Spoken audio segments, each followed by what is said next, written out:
नमस्कार, मैं हूं गरिमा। आप देख रहे हैं दी लल्लन टॉप। 22 जनवरी को अयोध्या में रामलला की प्राण प्रतिष्ठा हुई और जिस चीज़ की चर्चा खूब हुई वो था रामलला का स्वरूप, वो मूर्ति जिसे बनाया गया था काफ़ी मेहनत के बाद, जो काफ़ी खूबसूरत नज़र आ रही थी, और रामलला के वस्त्र जो उन्होंने धारण किए थे प्राण प्रतिष्ठा के दिन।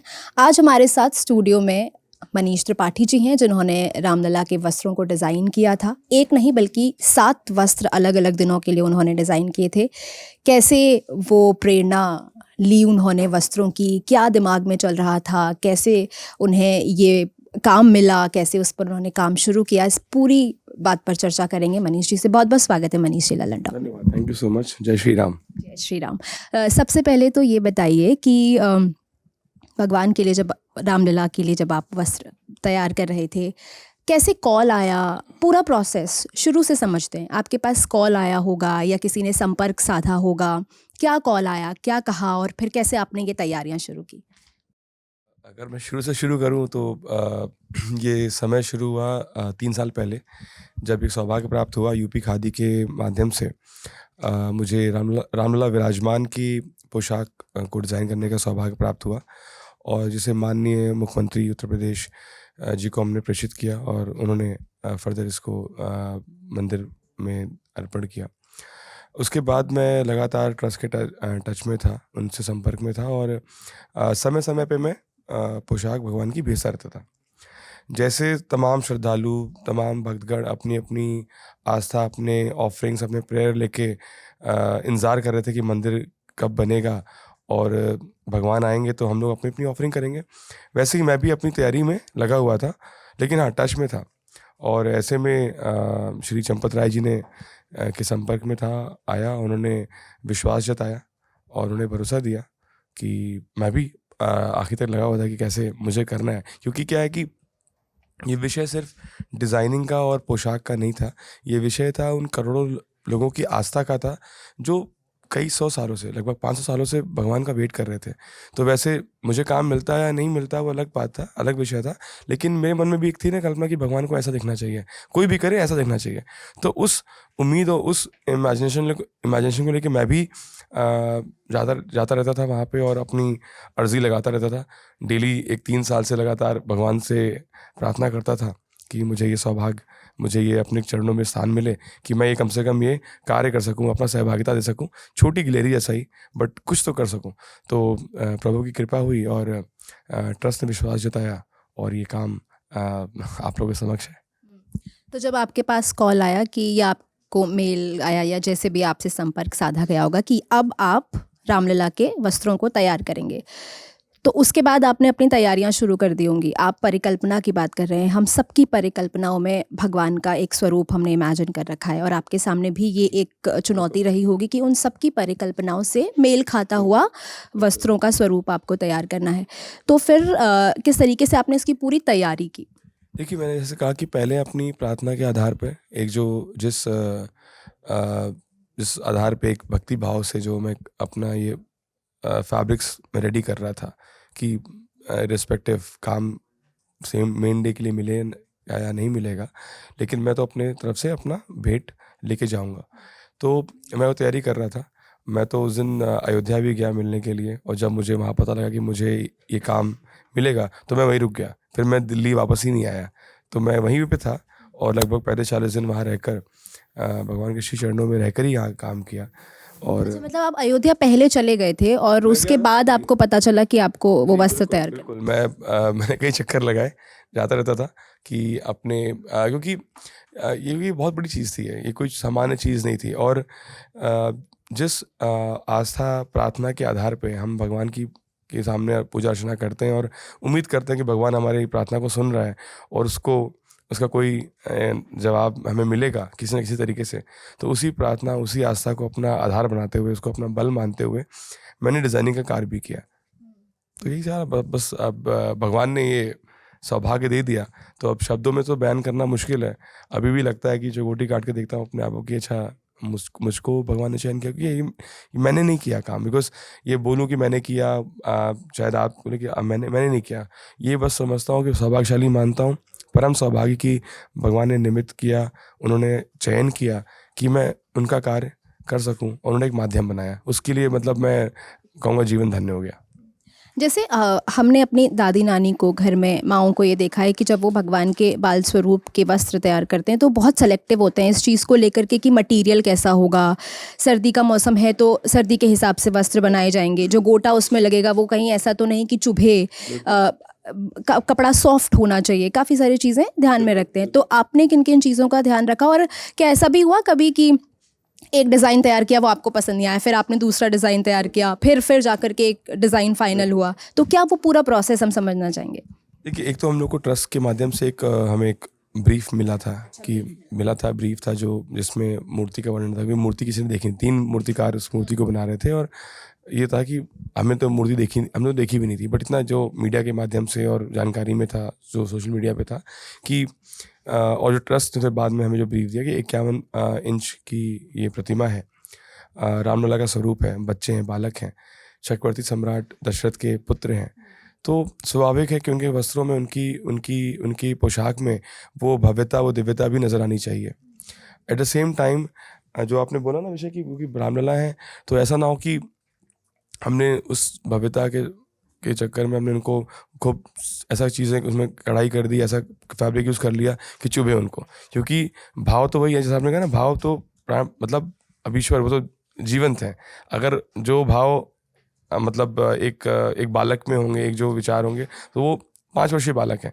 तो वो ध्यान में वो इमोशंस ज़रूर रखे हम लोगों ने, और इसी के मद्देनज़र जो कपड़ों का चयन हुआ, जो फिनिशिंग का चयन हुआ, वो भी उसी के हिसाब से हुआ। हमने कढ़ाई भी करी, बट कढ़ाई को ये ध्यान रखा कि वो भगवान को चुभे नहीं। और आज अगर उस समय अगर राजा दशरथ के समय में होते और राजा प्रभु श्री रामलला 5 वर्षीय होते और बुलाते, कहते बनाओ हमारे बच्चे के लिए, तो वो अगर उस भाव से मतलब मैं आपसे बताऊं कि एक जो बहुत छोटी सी चीज़ है, बट लेकिन पता नहीं कैसे उसको कोई लेगा, लेकिन एक व्यक्ति विशेष के लिए डिज़ाइन करना बहुत आसान होता है। क्योंकि क्या होता है कि वो अपने बारे में बता पाता है कि मुझे ये चाहिए, मुझे वो चाहिए, मुझे ये पसंद है, ये नहीं पसंद है। बट एक प्रतिमा के लिए डिज़ाइन करने का, इसमें कई सारे चैलेंजेस थे, बट प्रभु का काम था, अपने आप उन्होंने कराना था, तो उन्होंने उसको आसान करा दिया, सुगम हो गया। लेकिन एक जो उनसे एक संवाद स्थापित करना था प्रभु के सामने, कि उनसे पूछूं कि आपको क्या पसंद है। दुनिया आपका वेट कर रही है, दुनिया आपको देखना चाहती है, आपने मेरे पे जिम्मेदारी अगर दे दी है, तो ये इसको मतलब ये विषय मेरे टैलेंट का, मेरी एजुकेशन का, मेरे कार्य का नहीं है, ये अब तो आपके हाथ में कैसे होगा।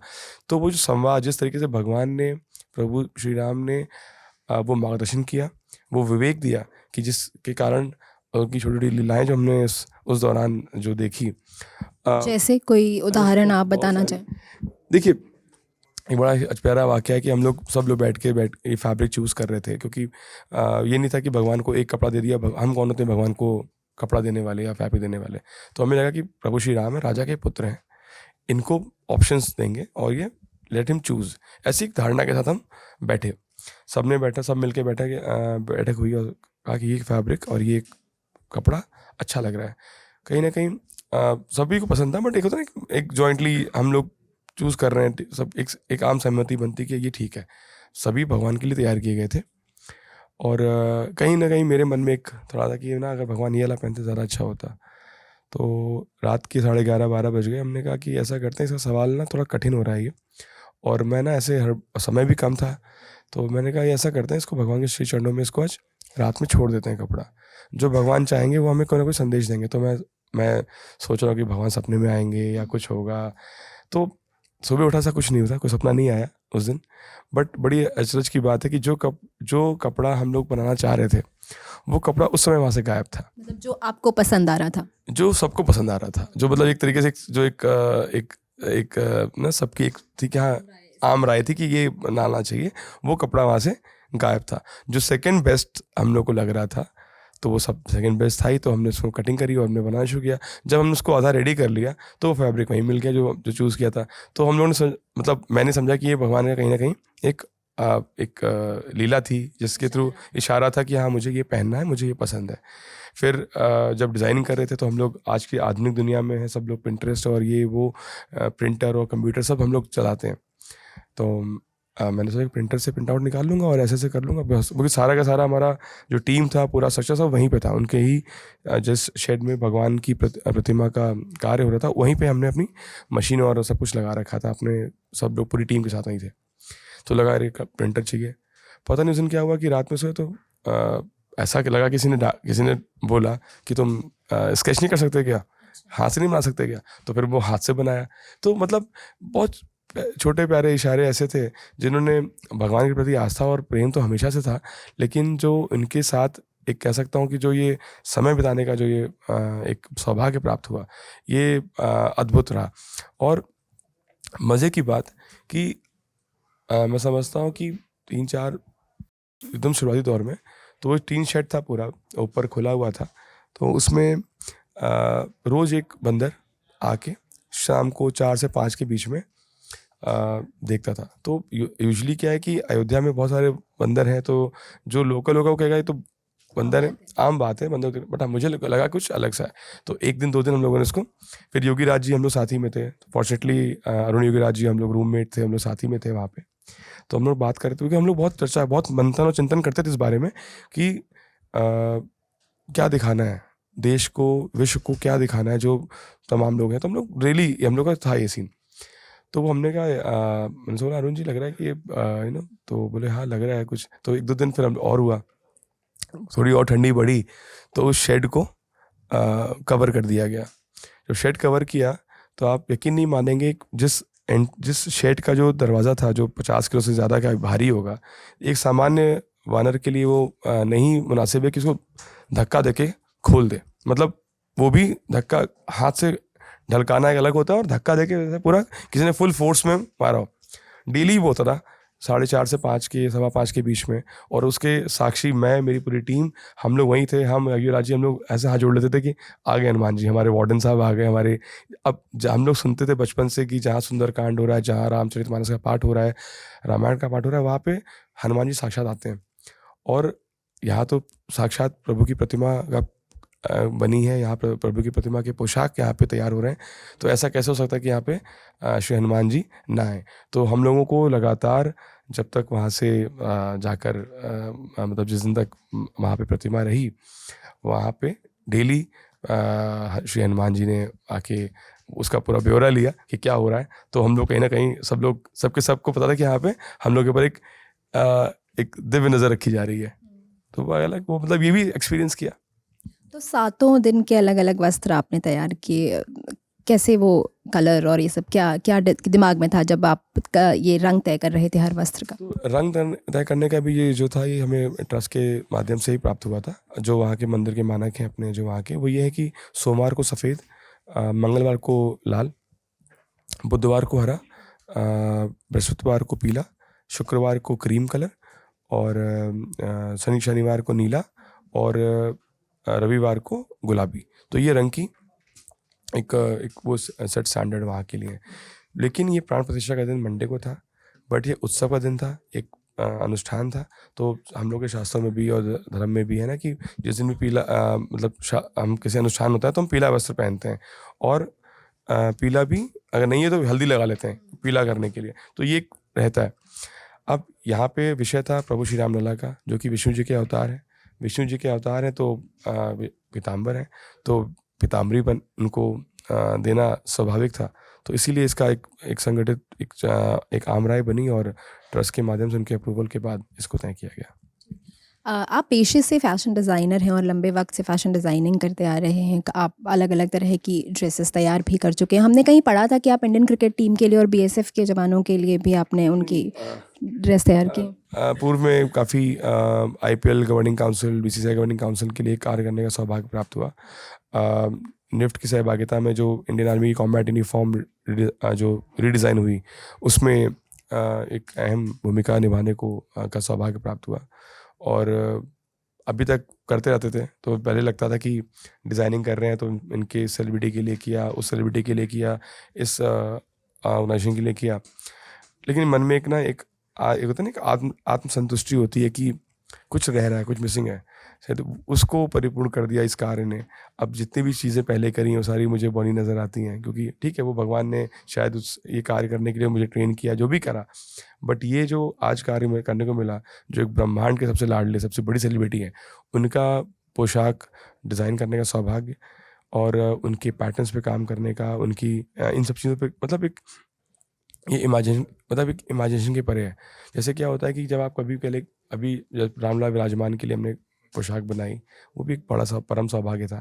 लेकिन यहाँ पे सामने साक्षात प्रतिमा है, उसके साथ उसके पैटर्न बना रहे हैं और अ, मतलब वो अब शायद अनकम्पेरेबल है। जीवन में धन हो गया और क्या बोलूँगा मैं, जो भी सीखा अपनी निफ्ट की पढ़ाई में, तो मैं निफ्ट दिल्ली से ही पास आउट हूँ। तो जहाँ जो सीखा, लगा शायद भगवान तैयारी करा रहे थे कि सीख लो, कभी काम आओगे। तो बस यही कहूँगा कि प्रभु की कृपा रही।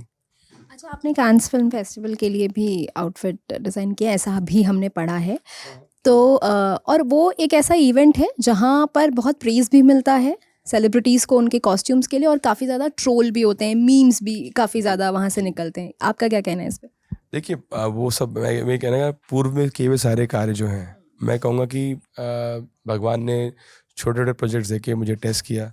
कई सारे नेशनल इंटरेस्ट के प्रोजेक्ट्स हैं जिनमें मेरा इन्वॉल्वमेंट रहा है, डिज़ाइनिंग के माध्यम से, सैम्पलिंग के माध्यम से मैं करता रहा हूँ। कई बार मेरा जो अल्मा मैटर है निफ्ट, उनके साथ मिलके कई सारे काम किए। अमरनाथ श्राइन बोर्ड के लिए हमने डिज़ाइन किया, तमाम किया, मैंने काफ़ी सारे काम किए और हर बार लगता था कि बहुत अच्छा हुआ। बट क्या होता है ना कि इस क्षेत्र में, जो हम जिस क्षेत्र में हैं, चाहे वो क्रिएटिव क्षेत्र होता है, आपकी हर काम आपका पहला काम होता है, हर काम आपका पहला और आखिरी काम होता है, ऐसा सोच के हमें काम करना पड़ता है। क्योंकि अगर वो काम अच्छा नहीं हुआ तो अगला काम में आपकी वो अच्छी और बुरी छाप दोनों छोड़ के जाता है। तो मैं समझता था कि मैं हर तरीके हमेशा काम करता था, लगता है फिर नेक्स्ट बिग क्या है। तो मेरा पासवर्ड होता था नेक्स्ट बिग। तो एक छोटा भाई है हमारा जो सोशल मीडिया वगैरह देखता था, उसने जो हमें मदद करता था, तो उसको हर बार वो पासवर्ड पे नेक्स्ट बिग लिखता था। तो अभी पासवर्ड चेंज कर दिया, क्योंकि अब इससे बड़ा कुछ जीवन में नहीं हो सकता। तो हर बार हम नेक्स्ट बिग लिखते थे और उसका नंबर चेंज करते थे, कुछ ना कुछ अलग कुछ ऐड करते थे, बट नेक्स्ट बिग रहता था। तो सार्वजनिक कर रहा हूँ आपके माध्यम से, बट अब चेंज हो गया क्योंकि नेक्स्ट बिग अब इससे बड़ा कुछ जीवन में नहीं, शायद अब भगवान ने ऐसा सौभाग्य दे दिया, अब इससे बड़ा क्या कर सकते हैं। अच्छा, मेरे दिमाग में आपसे बात करते हुए सवाल आ रहा था कि ये सारे कपड़े डिज़ाइन करने में कितना खर्चा आया? देखिए, खर्चा तो मैं सच बताऊँ आपको ईमानदारी से, मैंने इसका कोई मूल्यांकन नहीं किया, ना ही मैंने इसके लिए कोई मुझे पैसे की ज़रूरत है, चाहिए मुझे। और इसमें जो खर्चा हुआ है ना, वो खर्चा सबसे बड़ा जो है खर्चा, वो है कि इमोशनल खर्चा, और उसका मापदंड, उसका मूल्यांकन अभी शायद ही कभी ज़िंदगी में कोई कर पाए, ना मैं करना चाहता हूँ और मैं कभी भी नहीं चाहता। क्योंकि ऐसी चीज़ें हैं कि जब ये काम करने के लिए गया तो शायद मेरी जेब में पैसे नहीं थे उतने कि मैं 1 महीने के लिए अपने आप को सस्टेन कर पाऊँ अपनी फैक्ट्री से दूर या अपने क्योंकि उस चीज़ से। लेकिन फिर भी प्रभु की कृपा ऐसी रही कि कैसे चीज़ें अरेंज हो गई, कैसे उन्होंने सब कुछ सुगम बना दिया, सरल कर दिया। और मतलब मैं अपनी पत्नी से डिस्कस कर रहा था कि यार जाना है वहाँ, मैम रुकना पड़ेगा मुझे अयोध्या में, मैं लौट के आऊँगा, तो मैं लौट के नहीं आना चाहता, तो अभी मैं काम ख़त्म करके आऊँगा। तो ये था, एक बहुत बड़ा चैलेंज था, कैसे होगा। अपने आप भगवान ने कैसी स्थिति बनाई, कैसे किया, मुझे कोई आइडिया नहीं है कि कैसे हुआ। क्योंकि एक कहते हैं एक ट्रांस, एक अलग चीज़ थी, क्योंकि ये विषय अगेन वहाँ पे डिज़ाइनिंग का और उसका नहीं था, ये कोई प्रोजेक्ट, कोई असाइनमेंट नहीं था। मैं समझता हूँ कि भगवान ने अपनी पूजा, अपनी तपस्या करने का एक सौभाग्य दिया, जहाँ पे मेरी पूरी टीम नंगे पाँव थे। हम लोग, आपको शर्ट के दिखाया, हम लोग नंगे पाँव थे और हमें कुछ नहीं लगे कि मतलब कोई बोलेगा नंगे पाँव क्यों, ठंड हो रही, कुछ नहीं, मतलब पता नहीं चल रहा था कि हम नंगे पाँव हैं तो क्या, कोई फ़र्क नहीं पड़ता। हम सब लोग वैसे काम कर रहे थे, मैं नहीं, मेरी पूरी टीम वैसे लगी हुई थी। तो ये ऐसी चीज़ें हुई कि बस अब मन आनंदित हो गया है, और क्या। और किन-किन सेलिब्रिटी से के लिए आप कपड़े डिज़ाइन कर चुके हैं पहले? तो तमाम बहुत से क्रिकेटर्स हैं, बॉलीवुड के हैं, फिल्मों के लिए भी काम किया है। फिल्मों जैसे? अब रहने दीजिए, वो आप मेरे इंस्टाग्राम पे देख लीजिएगा। तो बस सौभाग्य मिला कि इन सभी लोगों ने शायद जीवन में क्योंकि एक लंबी फेहरिस्त है जिसको मैं शेयर करूँगा, किसी का नाम छूट जाएगा तो अच्छा नहीं लगेगा। सबसे ज़्यादा मज़ा किसके लिए कपड़े डिज़ाइन करने में आया आपको? प्रभु श्री राम के लिए। अब इससे बड़ा मैं इनसे इनके भगवान के लिए डिज़ाइन किया। अब शायद इसके ऊपर कोई नहीं है। और अब जो भी है मतलब मेरे लिए, मैं अपने जीवन को धन्य मानता हूँ। जैसे मैंने कहा ना कि भगवान ने शायद तैयार किया कि आप धीमे धीमे करते करते करते आप करिए। हम लोग मतलब मैं कैसे परिवेश से आता हूँ। मैं लखनऊ से मेरी पढ़ाई हुई और मैं यहाँ रहने वाला भी मैं अवध प्रांत का हूँ। तो एक बॉलीवुड की दुनिया, ये क्रिकेटर्स की लाइफस्टाइल देखना, ये सब एक अपने आप में एक इमेजिनेशन रहा होगा। तो शायद इसी पढ़ाई के दौरान इसी के साथ आगे काम करते करते लोगों धीमे लोगों से मिलने का सौभाग्य प्राप्त हुआ। चीज़ें और मतलब देखने को मौका मिला, एक होराइजन खुला, एक पर्सपेक्टिव बड़ा बना। और शायद भगवान प्रभु श्री राम तैयार कर रहे होंगे।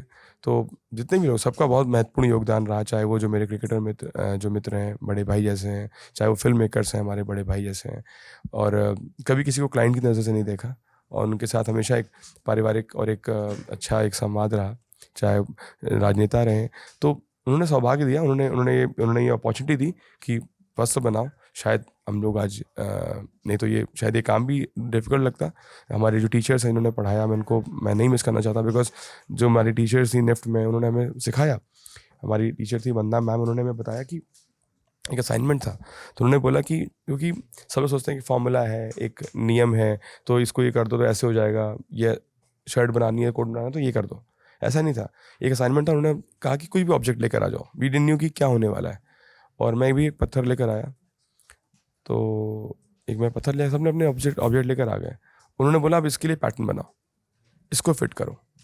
तो उन्हें एक बड़ा प्यारा लेसन था, एक बहुत प्यारा। उन्होंने एक जो उस दिन एक जो हम लोग सीखा, वो सीख मेरे इस प्रोजेक्ट में काम आई, इस कार में कार आई। मुझे नहीं पता उस पत्थर में काम कर रहा हूँ आज एक ऐसा जो अब ऐसा काम मिलेगा।